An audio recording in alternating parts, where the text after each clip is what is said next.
Hello, everyone. My name is Kate Fitzgerald, coming to you from the National World War II Museum in New Orleans. Thank you so much for joining us today. I am here to introduce our Executive Director for the Institute for the Study of War and Democracy, Dr. Rob Citino. He's also our Samuel Zemurray Stone Senior Historian, and he is about to come on and talk to us a little bit more about Pearl Harbor. So don't forget to ask us questions in the Facebook chat. And again, thanks for being here. Dr. Citino, I'm going to turn it over to you. Thanks so much, Kate. Expertly done. This is all pretty new to me. I have Kate, I have Chrissy back at her place, and we're all putting this together. I have a couple colleagues from the Institute, so we're all in, as you might say, undisclosed locations, but by the magic of electricity, we're all able to bring you this program today. These are tough times right now, and I'm sure I don't have to tell anyone out there that. You're all reading the same news reports I am, but I'm a historian. That's what I do for a living. I read about the past, and I think about the past. One of the great things about history is that you can see how the American people, how people all over the world have come back in the past from tough times, from crises. The infinite creativity of the human being in response to crisis or in response to problems has always been, for me, what history is all about. So how do you recover from what it was in 1941? How do you recover from disaster to go on to bigger and even better things? And that's exactly what we're going to be doing today in the course. I'll probably have 30 minutes or so of my own words, and then throw it open to questions, and I'm happy to go back and forth with you on almost anything you want to ask me. But that's exactly what we're going to be doing today. Looking at one of the worst disasters in U.S. history, U.S. military history, but really history more broadly, the successful Japanese strike on the U.S. Pacific Fleet in Pearl Harbor, Hawaii. Kate is working my slides, so if she could throw up the first slide there, and we'll start moving forward. There's an absolutely iconic view of the destroyer, the USS Shaw, going up like a rocket when a Japanese bomb had hit its ammunition magazine and just completely destroying the ship with the loss of life that you would expect. So before we get into the meat of this talk, this is going to be the first in a series of so-called lunchbox lectures that we're going to be delivering through the magic of Zoom and Facebook. I will admit, 2 weeks ago I knew nothing about Zoom, and now I've lived on it for the last 2 weeks, and it's really an amazing platform, and of course you all know Facebook. So over the next weeks, we're going to be doing one of these a week, and maybe more than that. This is the tip of an iceberg of online content that the National World War II Museum is going to be beaming your way over the next weeks and months while we're all cooped up in our homes and apartments. So I would ask you, please make our website and Facebook page your regular go-to destinations. Check them early and often every day. Maybe make it your first stop when you wake up. Our twin themes and all this content that we're going to be bringing you, and we thought about this as a museum, is first of all, our work continues. We have a mission at the museum to make sure that the memory of World War II and the American experience of World War II is evergreen, and we're going to continue that. Nothing stops that. But second, we're all in this together, because we were then, and frankly, we are now. We're a democracy, and that means citizens have to take an active part, and they have to be part of the solution whenever there's a crisis that arises. That was then, and it's the same thing now. So please do check us out. We understand you can't come to see us for a while here in New Orleans, but we're going to be coming to see you with regularity. Well, you've all heard the phrase, I'm sure. We often say that the U.S. was utterly unprepared for World War II. Pearl Harbor, people say, came like a bolt out of the blue. Suddenly the country was at war, and we had to scramble to respond while under fire, which is, of course, the worst combination of circumstances possible. You want to be able to consider your response and think about it and be careful, but in a sense, all of a sudden we were at war, and just like those American sailors at Pearl Harbor, literally getting bombed out of the blue in a way, that's how the country felt as well. Now, you know what historians do now. That's not completely true. The complete unpreparedness of the nation. Now, President Roosevelt had, Franklin D. Roosevelt, our president since 1933, had been in office a long time, and he'd watched the international situation deteriorate. Hitler coming to power in Germany, the militarists rising to power in Japan. And he had come to realize that the global situation was unstable, was serious. The future was dangerous any way you sliced it. And so the US would certainly be drawn into war at some point in the future. Even if it didn't wish to be, it was probably going to happen. There's an old saying that you may not be interested in war, but war may be interested in you. You don't always get to choose the wars you fight. Sometimes they come calling to you. So Roosevelt wants to prepare the nation for war. But the trouble is, most of his people aren't interested. Most of the American people are not interested in going to war. They're not interested in preparing for war. They just had a war, World War I, which America fought from 1917 to 1918. And I think if you ask most Americans what we got out of that war, the answer is, yeah, I'm not quite sure, because it looks like we're gearing up to do it again against one of the same opponents, Germany. So what did that war solve? And I think that was kind of contemporary wisdom for most Americans during much of the Roosevelt presidency. So he wants to prepare the country, but the trouble is most of his people aren't really on board. So you've heard, I suppose, at some point, the I word in American history, isolationism. It has a bad sound today. It sounds like, you're sticking your head in the sand. You're in bed, as Roosevelt once famously said, and you're drawing the covers up over your head like little children do. How do they pretend that things are okay? They hide and they put the covers over their head. But of course, that doesn't solve the problem. So the mood of isolation is out there in the country. Now, we can call it, you can say it's sensible. Look at what happened in World War I. What do we gain from that? You could say, hey, man, these people have their head in the sand. You can judge it various ways. But the point is, to a politician like Roosevelt, is isolationism is there. Whether you like it or don't like it, it's a fact that you have to deal with.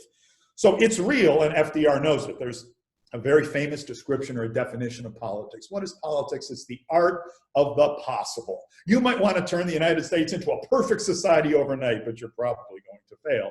And so you have to decide, what is possible going forward, and make those your preliminary goals, and then maybe lead on to bigger things. But if there's any master of the political process in the United States, in the entire history of the country, any master of the political process, it's Franklin Delano Roosevelt, the master politician. You don't get elected president 4 times without some heavy political chops, and Roosevelt definitely had them. Kate, can we put up President Roosevelt so people can get a look at him? There's a really good shot of President Roosevelt. A little later in his presidency, please note that quote. We'll get to it in a moment, but there's a good look at FDR. So isolationism is real, and FDR knows that too. So he thinks there's going to be a war. He also knows the American people aren't really interested in getting involved in fighting it. He believes that sooner or later war will come calling. He's not sure how, but he knows that the country has to prepare. So what does he do? He undertakes a series of initiatives, limited in some ways, always within the constitutional powers of the presidency, which, if you haven't read the Constitution lately, I urge you all to go out and give it a read. The powers of the president are vast in the American constitutional system, a kind of uncrowned king in some ways, but we can talk about that if you wish. So he undertakes a series of initiatives within the constitutional powers of the presidency to do a couple of things. Help potential allies who, by 39 and 40, there already is a shooting war, the Germans in Europe and the Japanese in China, to help potential allies weather the storm, to restore the global order. These are what he's interested in doing. So first, in October 1940, President Roosevelt institutes a draft conscription, the first peacetime draft in U.S. history. It's only for 1 year. And he also supplies a reassuring message to all those moms and dads out there, and you can read it on the bottom of the screen below the president's name there. Your boys, he tells the American people, are not going to be sent into any foreign wars. So it's October of 1940, the draft begins. We've never had a peacetime draft in American history. You may know from deep in the American past, we mistrust standing armies. It's one of the reasons we fought the Revolutionary War against the British. But the time, Roosevelt believes, the time has now come. So it's in October 1940, and it's only for a year. So if you were drafted in October 1940, you can do the math, you'd be getting out in October of 1941. And a lot of those draftees were already, when you're doing something for a year, you can begin to count on what's 1 month off. There's another week, another month down. And the joke was, you scrawl on your locker or your duffel bag, Ohio, OHIO. I'm over the hill in October. In other words, I'm out of here in October 1941. Now, it didn't work out that way because problems are going to arise. The crisis will get worse, and the term of the drafted soldiers will be longer than that. But it's only for 1 year, and there's that reassuring signal that Roosevelt sends to the American people. Your boys are not going to be sent into any foreign wars. He gets the Lendlease Act passed in March of 1941. Kate, can we have the slide? Now, the Lendlease Act allowed weapons and supplies to be sent to any country, I'm quoting, whose defense the president deems vital to the defense of the United States. So it's pretty broad power. The president can make a determination. And basically what that would mean at the time would be Great Britain fighting the Germans, it would be China, the Republic of China, mainland China, fighting the Japanese. But there's a good view of some Tommy guns, Lend-Lease being sent off to Britain in this case. He has that new draft army, which very soon balloons to 1 million men. There were, give or take, there were about 135 million Americans alive at the time. That was the population of the country. We're about 2.5 times that today, 300 million, over 300 million, but 135 at the time. And soon the American army numbers over 1 million men. Up until that draft, the American army was 17th largest in the world, just ahead of Romania, medium-sized power in Eastern Europe, but certainly not the vast sprawl and population of the United States. But soon we have 1 million men under arms. Well, it's one thing to put a young man in uniform. It's something else to turn him into a soldier. You go through basic training, and then maybe you go through more specialized training. But there's one more big ingredient that I think has to be added. And Roosevelt has this new army stage a series of large-scale open field maneuvers in the fall, late summer and fall of 1941. So that's Arkansas in August, that's Louisiana, and there's a good view of American tank in the Louisiana Maneuvers of 1941. That's our Grant Lee series of tanks. It's got a little gun in the turret. It's got a bigger gun and a kind of a limited traverse. It's called a sponson on the side of the tank. But there's a good view of the Louisiana Maneuvers in September, and then in the Carolinas in November. Look, these are not real. There is live ammunition used, but you're not fighting a real battle. But you're getting used to battlefield conditions, to camping out under the stars, to being on the move day and night, to eating cold food by moonlight when you haven't been fed since lunch. All the things that toughen up a young man and really do turn him into a soldier. I think there's no substitution for large-scale maneuvers. So if our Congress people are listening to this in the future for our military, always remember, I think the open field maneuvers are absolutely essential. Men and commanders alike are put to the test. So we're here in fall of 1941. By the time the Japanese do attack Pearl Harbor, the Army, the United States has over 1 million men in arms in the Army. The Navy is better prepared. Now, the Army itself is still pretty raw, but it had tested itself under battlefield conditions. And able and aggressive commanders were rising to the top. It's the Louisiana Maneuvers where Major Dwight D. Eisenhower first, is noticed by superior officers. Say, this guy is a whiz as a staff officer. He's got low ego. He's low maintenance. He gets the job done. It was the beginning, I think, of Eisenhower's meteoric rise to command in World War II. General George Patton made a name for himself in the Louisiana Maneuvers. He had to stay in Louisiana.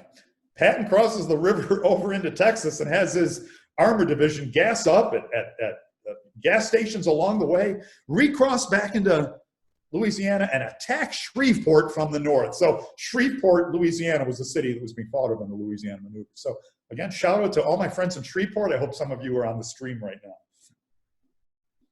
So there were preparations. Now, having said that, nobody was ready for what happened on December 7th, 1941. Sure, there were signs the Japanese were thinking about some attack somewhere. Most U.S. policymakers figured that'd be the Philippines. Very few people thought about that the Japanese were going to take every single one of their precious aircraft carriers and sail them 3,000 miles across the open expanse of the North Pacific and attack the American fleet at Pearl Harbor from the north. But of course, that's precisely what the Japanese did. Always assume your enemy has greater capabilities than you think he has. That might be a rule call it the Pearl Harbor rule. Never limit, the ingenuity of your adversary. They wanted to strike a blow, the Japanese did, and they struck a serious one.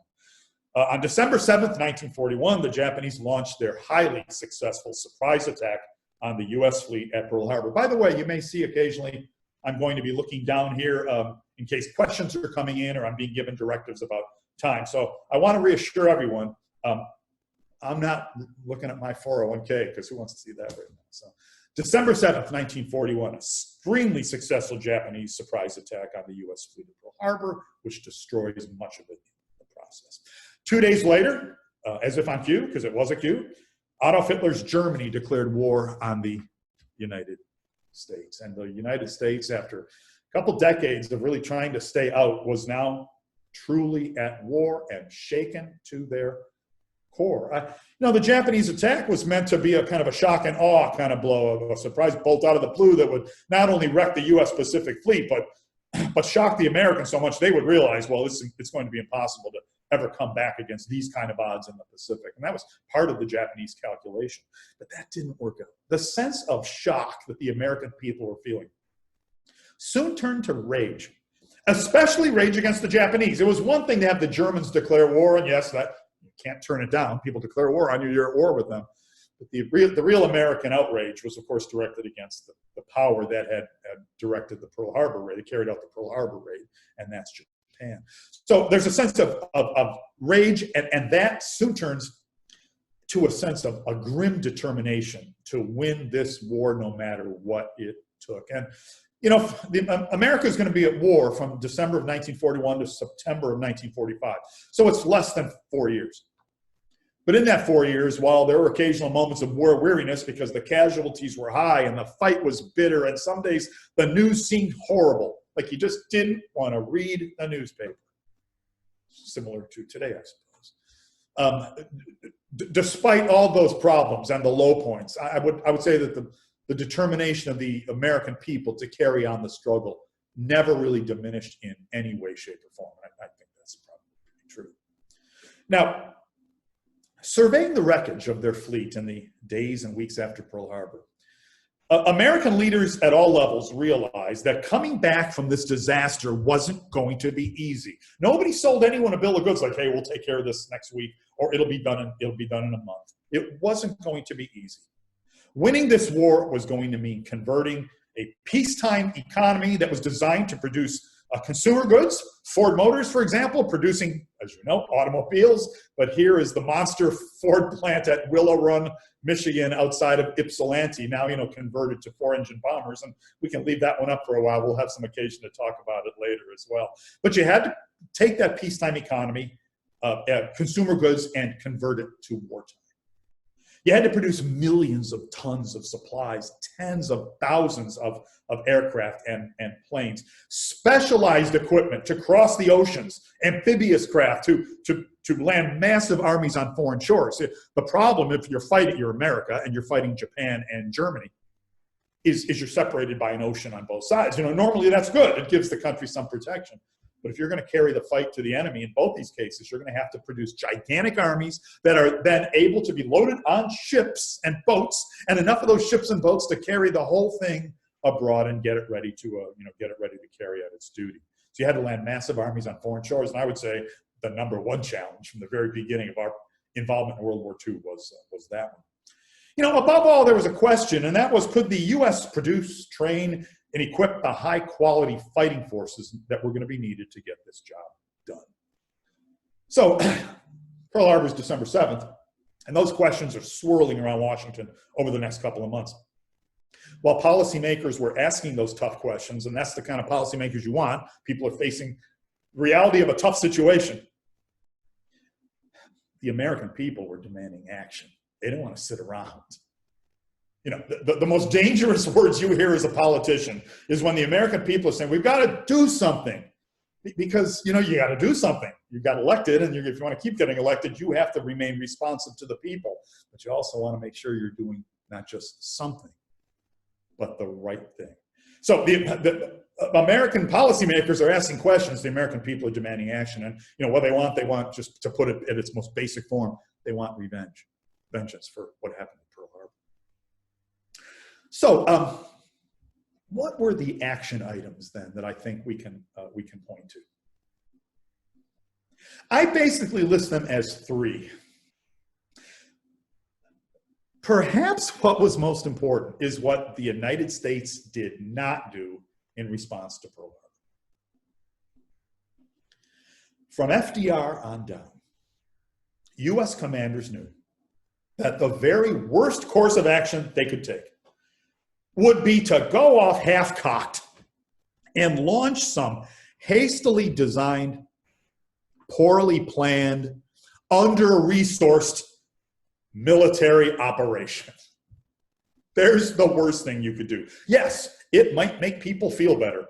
Well, at least the first day when you see pictures in the newsreels and in the newspapers, how people got the news, you hear reports on the radio at the time, we're sailing off to attack Europe. Yeah, that'll make you feel better for a couple of days if you're the American people. But then again, a week later, it might have failed tragically and disastrously, and then nobody's feeling good. And then launching a second one, because you've just wasted all the new equipment you produce, launching the second one takes months, if not years. I mean, what I've always been impressed by U.S. policymakers in World War II was the fact that they realized, before coming to grips with Germany and Japan, patience had to be the order of the day.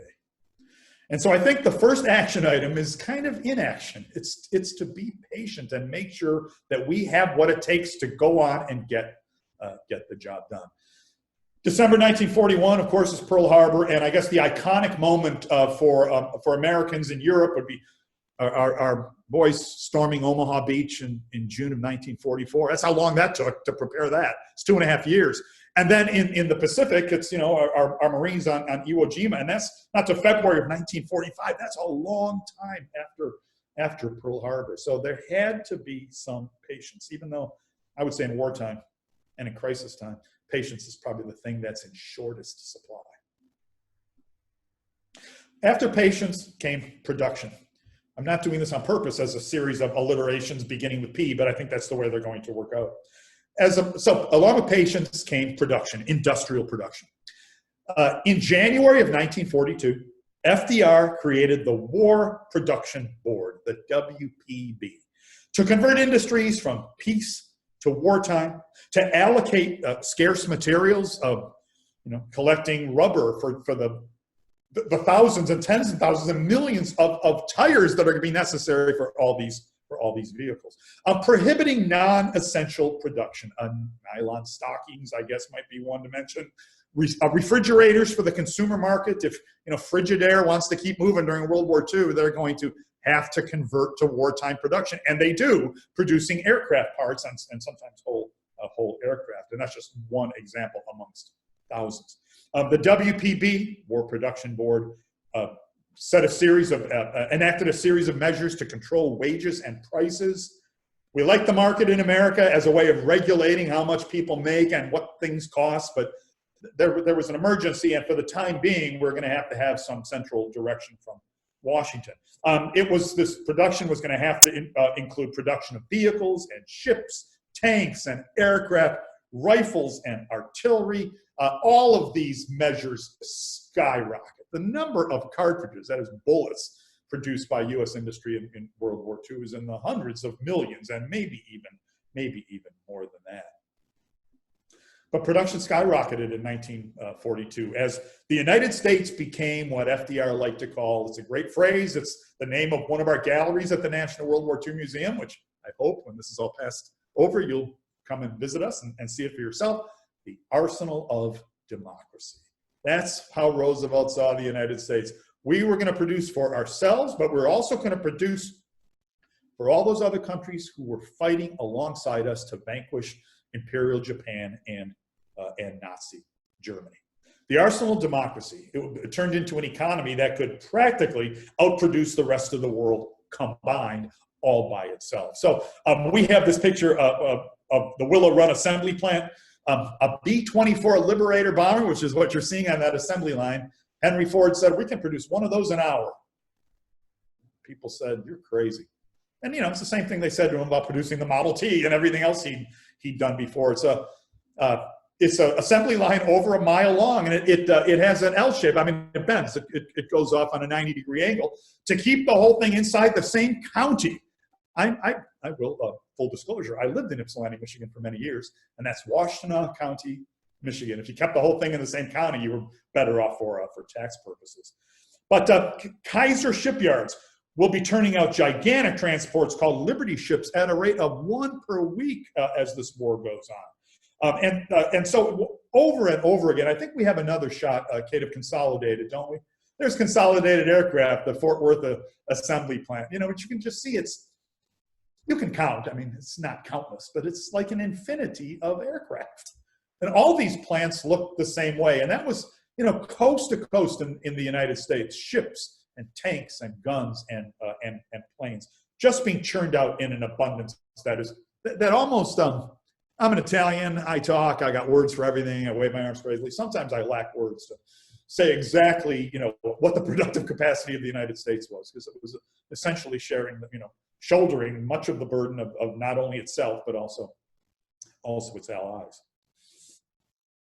So patience and production. And then finally, my third P, as things have turned out, planning. Soon after the attack on Pearl Harbor, General George Marshall, the U.S. Army Chief of Staff, and there he is, the great architect and planner of World War II, began carefully shifting through various operational possibilities. And if anyone learned it, he learned it first, that any operation we were likely to undertake, either to fight across the Pacific or to fight across Europe, was going to require very, very careful planning. And he was sifting through his various options. He knew that the war against Nazi Germany, and that was the war that was seen as potentially more difficult. The Japanese economy is a fraction the size of the US economy. The German economy much larger, its war production much larger, and of course it controlled the resources of much of conquered Europe. So the war against Nazi Germany had to take a kind of priority, even though the Americans want Japan taken care of, the American people want Japan taken care of first. But he knew the war against Nazi Germany could only be won in one way. There was no magic solution. You had to put together a gigantic military force, a gigantic army, I'll say, with due consideration for all the other services as well. You had to deploy it in Great Britain. And then from there, you had to invade Western Europe to get directly at the German armed forces. I've spent a lifetime writing on the Wehrmacht, the German armed forces of World War II. That was the way you had to get at them directly. Our ally, Winston Churchill in Britain, wanted to sort of nibble a bit more around the edges of the Nazi Empire. A bit concerned about this direct thrust into the heart of Nazi power, but from the beginning, that's what Marshall was looking to do. But he also knew that until he had the men, the equipment, such an action could well turn into a fiasco. And it was probably a one-shot deal. If you did it, you tried it, and it failed, you weren't going to be launching another one anytime soon. So, planning for what eventually became known as Operation Overlord. Operational names go through. There's Operation Bolero, which is the build-up in Britain. There's Operation Sledgehammer, the original thoughts of an invasion. Eventually, Overlord is the title that's settled on. Planning for Operation Overlord, an Allied landing in Nazi-occupied Europe, began in 1942. And of course, as I presume many people watching this would know, it was not carried out until June of 1944. It took 2 years and some change to get it ready. But planning was a slow and often frustrating process, and of course made more frustrating by the insistent demands of the American people that something be done. And you know who else every now and then goosed the military into action? President Franklin Roosevelt. He's the man in closest contact with U.S. public opinion, of course, and he's hearing about it every day from his senator, from his aides, and from senators and from congressmen. The American people want action, but above all, what the military forces are doing in this period, they're training, and they're training. They're preparing themselves for modern war. And it's going to be horrible enough when they do carry out overlord or operations in the Pacific, culminating in Iwo Jima and Okinawa. They're going to be difficult enough, even for a very well-trained and extremely well-equipped U.S. military force. So I guess if we put all that together, what do we wind up with? As a result of all that, the opening phase of World War II was extremely frustrating to the American people, to President Roosevelt, to Marshall, undoubtedly to a lot of people. But from the perspective of the public, they were at war. That's what the newspaper said. They could read they were at war. Their sons had been drafted. Their daughters were off doing war work or flying aircraft as WASP. They were at war. The family car was up on the blocks. You had to surrender the tires to the war effort, and you weren't really going to be getting gas for it. And the symbol of U.S., I guess, family life, right? The U.S. consumer life is the family has a car, but not for the duration of the war. They didn't. The American people didn't know how long this was going to last. There was the phrase, "You got drafted. How long am I in for?" For the duration. See, we have the advantages. We know it's finite. We know when World War II ended, but we always have to remember people who fought at the time did not know that. So their family car is up on the blocks. Their food is being rationed. Try cooking without butter or sugar or anything, and see what you come up with. Food rationing was a real problem. But where was the actual fighting? In Europe, not much happened at all in 1942. There was a slow buildup of U.S. troops in Great Britain. Late in the year, started bombing German cities and industrial facilities. There was a landing in French North Africa, Operation Torch, but that's at the very end of the year. That's in November. And it was Marshall and some others weren't that thrilled about doing it, but Roosevelt said, look, it's imperative we get into action somewhere against Germany in 1942. And Germany has forces in North Africa, Rommel's famous Afrika Korps, which is fighting against the British. This was a way to bring U.S. troops into actual action. Roosevelt thought it was absolutely imperative. In Asia, sadly, there was a lot of action, but much of it was bad. Now, during the first 6 months of the war in the Pacific, Japanese armies and fleets rampaged across the world's greatest ocean, overrunning U.S. forces in the Philippines, the British in Malaya, the Dutch in the East Indies, the modern nation of Indonesia. If we can get to the next slide, Kate. The fall of the Philippines saw a U.S. Army and its Filipino allies fall into Japanese hands. Last-ditch stand, first in the Bataan Peninsula, then in Corregidor, island of Corregidor, and then marched off to prisoner of war camps and brutal conditions in the interior of the country. Probably heard at some point in your life of the Bataan Death March. And this was the news the American people were reading out of the Pacific. This picture to me is about the perils of not being prepared. And who's paying the price? It's not the people who made the decisions not to be prepared. It's those who out of civic duty or draft went over to the Philippines to represent our country and to fight for the flag. And I would urge all Americans to, look at a photo or two of some of the early action in World War II sometime and get a view of what it means to be unprepared. But it's events like this, the Japanese, Kate, I think we go to the last slide now, please. And there's the Japanese Empire at its greatest extent, 6 months into World War II. Japan has been fighting a war in China for some time. As much of China is in Japanese hands. The East Indies, Singapore, the Malay Peninsula, it's a giant, in terms of square miles, it's probably as large an empire as has ever been conquered by anyone. At some point, late 41, early 42, Germany and Japan might have seemed to many people to be impossible to stop. Like, there's no way we'll ever roll that back, or there's no way we'll ever roll the Germans fought their way to the very outskirts of Moscow in December 1941. There's no way we'll ever roll those gains all the way back. And that may well be how the Germans and Japanese themselves felt. Depending on when you got Hitler, what kind of mood he was in. There were times when everything seemed the world conquest was in his grasp, and other times he had a mercurial personality. But certainly the Japanese achievement here, maybe they were feeling 10 feet tall too. Maybe they felt that they were impossible to stop. But if they'd only been listening a little more carefully, those Axis leaders, they could have heard a faint hum in the distance. Growing louder by the day.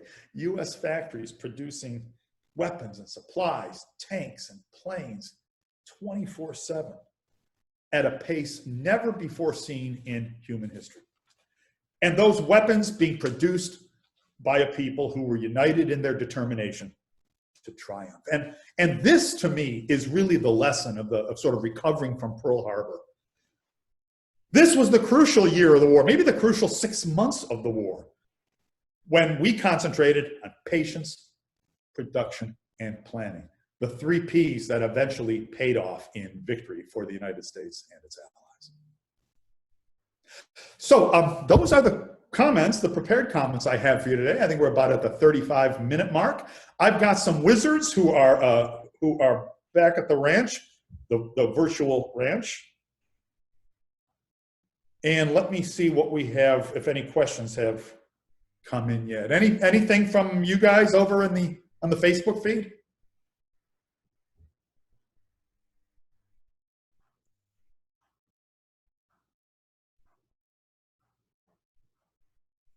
Yeah, okay. So it takes a couple of seconds for this to happen. So I have a series of questions there. And once again, I promise I'm not checking out my email.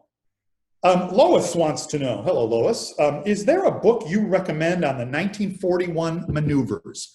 And yes, there's a number of good books on the 1941 maneuvers. I think my favorite would be a book that was written within the U.S. military community by a guy named Christopher Gable, and I think it's called The Louisiana Maneuvers of 1941, or The Great Maneuver, GHQ, General Headquarters Maneuvers of 1941. It looks at all of them. It's not just Louisiana, because the Carolina and Arkansas maneuvers are fascinating as well. The Louisiana ones, we're down here in Louisiana, that's why we have an obsession with them. But at the same time, they kind of captured, I think, more than the other two, the imagination of the nation. Just share one thing in the Louisiana maneuvers. At the end of the blue is fighting red. You have colors, so it's blue team versus red team. And it's real American soldiers and tanks on both sides. But now the general defending Shreveport, Patton's coming down from the north, and a defense is put up against him. And it's the end of the maneuvers. The directors blow the whistle and say maneuvers are over. So Shreveport staged a gigantic victory parade. They'd successfully defended the city against, Patton's raid from the north. And it's in all the newspapers. Go check out the Shreveport newspapers from September of 1941. Every single headline is hilarious. They say things like Reds on the march. You're like, wait, is this the Cold War? Are these the Soviets invading Louisiana? But it's the red team versus the blue team. So that would be my recommendation. I've written on it. Virtually anyone who's written on kind of the origins of World War II, especially the origins of the U.S. Army, you're always going to find some good information on the Louisiana maneuvers. If I may, about the early history of World War II, but also U.S. prep to fight World War II, U.S. preparations to fight it. You can't do any better than the master himself, Rick Atkinson, who multiple Pulitzer Prize winning author and a great human being and a wonderful guy, who's also written a trilogy on the U.S. Army in World War II. And so the first of the trilogy is An Army at Dawn. It's about this new U.S. Army that was formed to fight World War II and how it marched off and took its lumps early and eventually had fought itself into pretty good shape by the end of that period. Let's see. Kirk. Hello, Kirk. What exact part of telecommunications were faulty so as not to warn America of the surprise attack? I'm not sure we're really talking about telecommunications failure. Information was flowing in on all levels. There was a few blips coming in towards Pearl Harbor on radar that a radar operator said, well, I haven't heard any news. This must be a flight of B-17s. They're being expected to land on Oahu later today. So I'm not sure it's telecommunications as much as it was kind of, I don't want to say operator error to blame that poor guy, but just in general, this was a peacetime intelligence gathering agency because there had been no war since 1918. One side is in deadly earnest, and the other side isn't. We had cracked the Japanese diplomatic code, so-called Purple Code. So we were reading messages, east wind, rain, north wind, rising, that were coded. And some folks knew that that was a signal that perhaps the Japanese were not aiming at another strike into the Soviet Union, were not aiming in Manchuria, we're not aiming deeper into China, but might be launching some kind of strike on the United States. But even that didn't necessarily mean Pearl Harbor. I'm not making excuses because, excuses are a dime a dozen. But why the United States was not better prepared for Pearl Harbor is filled the history books and the library since 1941. It's a few years back now, maybe a decade, but a guy named U.S. I believe Army JAG, I think, Fred Borch, B-O-R-C-H, and Danny Martinez, who was the guru of all things Pearl Harbor. He was the lead director of the USS Arizona Museum in Pearl Harbor. Danny's genius on this stuff.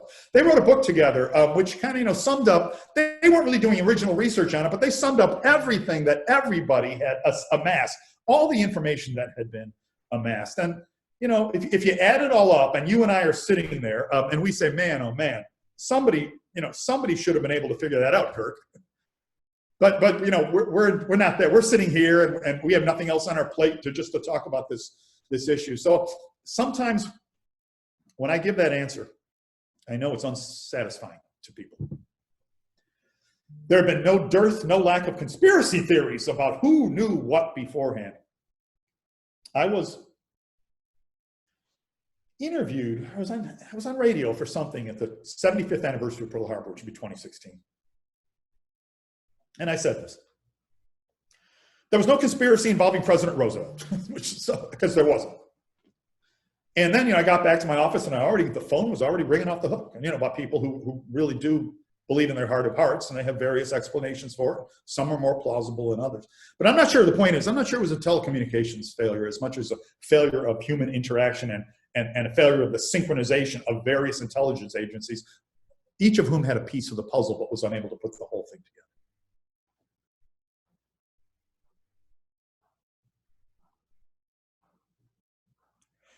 Thomas asks me, hello, Thomas, is U.S. production the reason for victory in World War II? A nice, direct, big question. So here, I'll answer it in a couple of ways. The first answer is yes, of course. We outproduced everybody else, and we had more of everything. And in modern war, that helps. If you want to fight a modern war, or let's say you want to be a soldier, would you rather be in the Army that has U.S. Army Air Forces streaming overhead nonstop, thousands of bombers supporting it, thousands of fighters supporting it? You want to be in that army, or you want to be in an army that has half of that? And I think the answer is obvious. So U.S. production, ships and planes and everything you could possibly imagine, played a huge role in the victory. But here's where I get a little nervous, and I think you probably know where I'm heading here.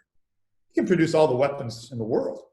If you don't have the people to wield them, if they're not well trained, or they're unclear about their purpose, or their officers are not serious professionals, which is what modern military officers ought to be, serious professionals who study their craft and try to stay abreast of all the latest developments. If you don't have any of those things, then it doesn't matter how many weapons you produce. I've been reading lately. So we're the Institute for the Study of War and Democracy. We obviously were part of the World War II Museum, but we tried to think about other wars and the relationship between democratic systems and how democratic systems fight wars. I've been reading about Alexander the Great lately.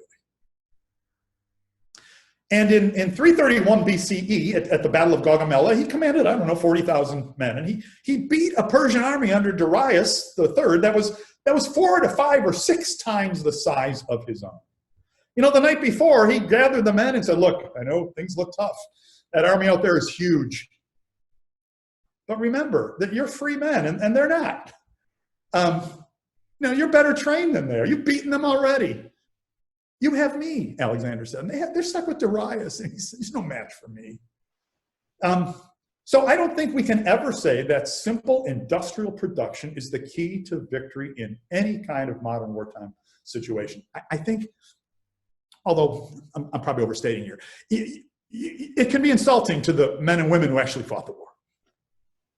Let's say, you know what? That day when I was out on Iwo Jima, my rifle jammed and I was up against it and all I had was my knife. You know, the Marines landed on Guadalcanal in August 1942, and you know, Operation Shoestring, it's often called, because we had just won a victory at Midway and wanted to keep the initiative in our hand, and the Marines, there's a division available, landed them on Guadalcanal, very little planning, very little advanced thought to logistics or supply. And then, you know, the fleet departed because Japanese aircraft were active in the area, and our U.S. Marines had to survive on Guadalcanal, eating captured stores of Japanese rice and dried fish. So, you know, you'd have a hard time selling it to the Marines. Well, we produced our way to victory. I mean, we did produce our way to victory, but you also, I think, have to look at, my point is you have to look at both sides of the equation. Let's see what else we have here. Rebecca has a tough one, I'll say. Hello, Rebecca. Don't ever call me, no, I'm just kidding. Rebecca wants to know how much money did the U.S., oh, wait, excuse me, something just happened. How much money did the U.S. military lose because Japan's attack on Pearl Harbor? I don't know. A lot of money. I mean, I've never studied it. Capital ships. So the principal item in your naval arsenal are your capital ships. The battleship was still considered to be the capital ship, the most important kind of ship. Big guns, you know, 12, 14, 16-inch guns, thick belt armor all around the ship. And those were extremely expensive to produce. And America lost a number of them. You know, a big chunk of the men killed at Pearl Harbor were in the USS Arizona, which was hit by a bomb and then you know, flipped over and entombed everyone inside. So I'm kind of playing around with you a little bit, Rebecca. I don't know the exact figure. But I do know one thing, that in America's World War II experience, money was not really ever the problem. We had the money to take care of issues. We had supply bottlenecks. We had to train sailors and soldiers and Marines and airmen and make sure that they had state-of-the-art training as well as state-of-the-art equipment. We had to work out the logistical quirks of huge landings abroad. Those things, to me, were the real problem. I've never, well, obviously the attack on Pearl Harbor was expensive in a monetary sense. I've never really felt that it was the key or that it was the principal factor of that disaster. I do have to say this. My daughter Laura is watching from Kalamazoo, Michigan. Laura, a shout out and hello to you and Eric. I hope everyone's safe in Michigan right now. Let me see anything else here.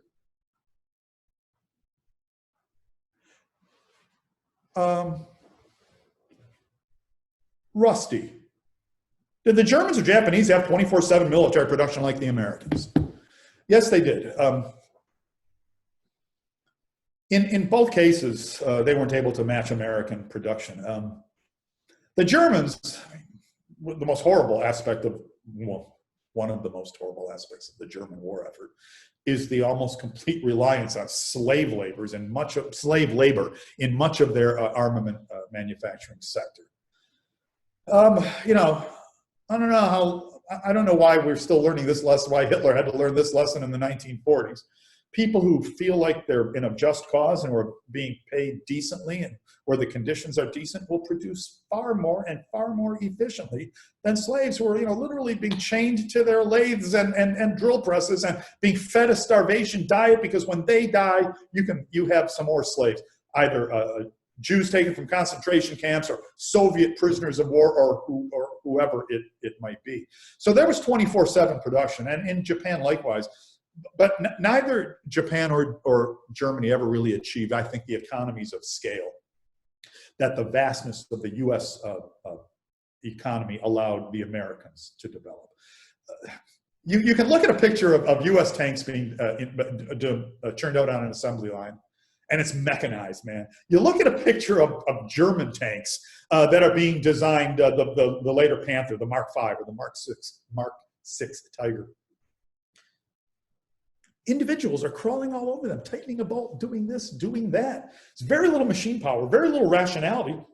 You might say the Germans were still wedded to like old style craftsmanship in many ways. They're making sophisticated weapons. You know, they weren't churning them out in the abundance that they needed or anywhere near it. The guru on this topic is my friend, historian John Parshall, who writes pretty extensively on the war in the Pacific. He and his partner, Anthony Tully, have a great book out called Shattered Sword about the Battle of Midway. But I've heard John speak on, you know, the sort of mass production on the American end, even the Soviet end too, very crudely produced tanks very often, but produced in abundance. And then the Germans tinkering to get a beautiful Mark VI tank into the field and make sure that it was just right. So, folks, I think I have come to the end of the line today. I want to thank. There's a lot of great questions here, man. I'd love to answer them all, but I think I've come to the end of the line in terms of my time. So, Kate or Chrissy, whoever it is, I'm going to turn it back over to you. But I will say one more thing to folks listening. If you enjoyed this, or maybe you want to hear a better one, next week, same time, same channel. And that's going to be my pal and colleague here at the Institute for the Study of War and Democracy at the National World War II Museum, Dr. Ed Lengel. Ed is an authority on many things, but the one he's going to talk about next week is a tale of U.S. heroism from World War I, the heroes of the Lost Battalion, the U.S. Army in fighting the Germans in 1918. So I'd like to say from the National World War II Museum, but actually from my beautifully appointed living room, this is Dr. Rob Citino. Take care, everyone, and thanks for spending some time with me.